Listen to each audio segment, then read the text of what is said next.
Today sees the beginning of a public inquiry into the Grenfell Tower fire that 3 months ago, as we know, killed at least 80 people and left hundreds more homeless. One person who witnessed the fire from her home is former Catatonia singer Cerys Matthews. She joins me now. And Cerys, you were right there. I mean, you live so very, very close to this. You wake up every day, you see that every day. Did you find, though, that obviously amidst this terrible, terrible, terrible tragedy, the community really came together, didn't they? The thing is, this is a brilliant, vibrant, big-hearted community, very well functioning. The only problem we've got is our elected officials who are not listening to us. So this is happening across the country. We've got elected officials in positions of power that are not listening to the residents who they're meant to serve.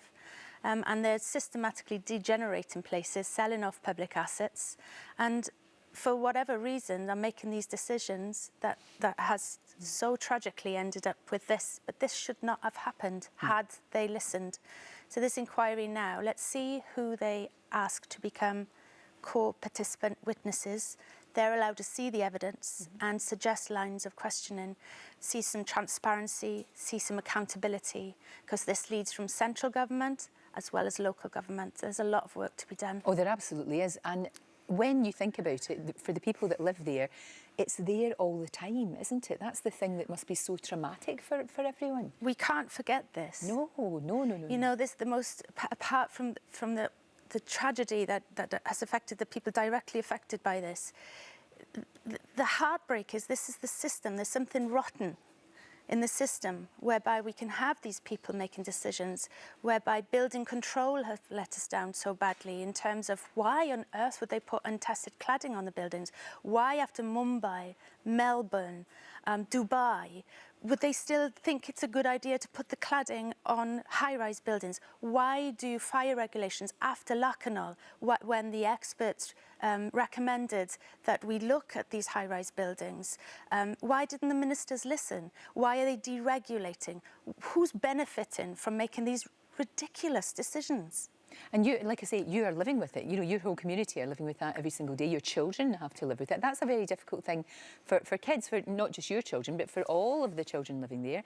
Really, to see those kind of sights and then to actually have to live with that every day, it's traumatic for them. Well, like I said, this is happening across the country. So if we all engage and make sure those people that are elected as officials to serve us have diligence, are scrutinised, and have accountability, because people need to know that they can't just make any decisions that affect people's safeties and quality of life. They have to have accountability. I do think this is a tipping point. I do think people like yourself have been speaking up, lots and lots of people in the community. Of course you have. All of us have Everyone to speak up.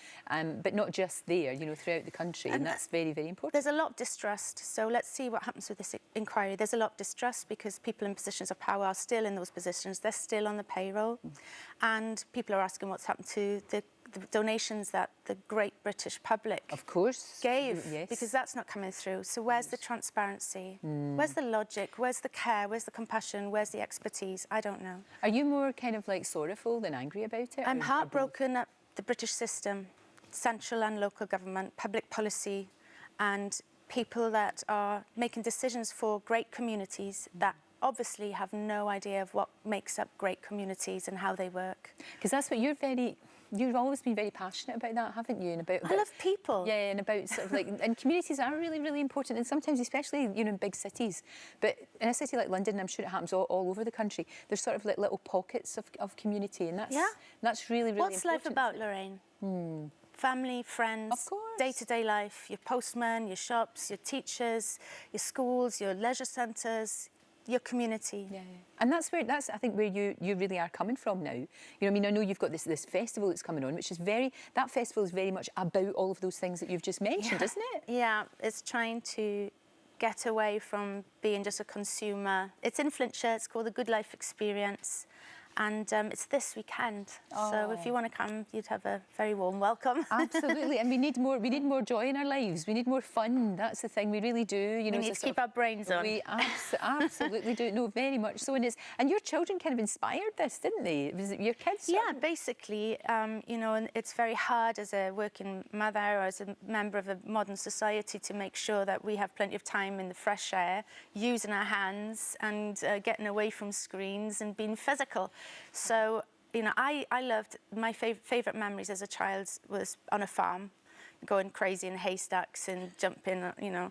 And I was realising I wasn't giving my children the opportunity to make these kind of memories. And so I started the festival for them, but for all ages, and with or without children. But there's free abseiling, free axe throwing, free sort of, you know, you can make fires, there's bushcraft lessons, and, you know, go smash any number of pumpkins because it's harvest time as well. That sounds great. So get away from it all. Just to get away from it, which is a brilliant thing. And I have to say, I love your radio show on Radio Thank 6. you. It's fantastic. Thank you, and Lorraine. you've discovered so many new talent, which is great. Well, let's keep an eye on the news, though, now. Yep. Let's all keep wise and make sure our elected officials serve us. They're not there to rule.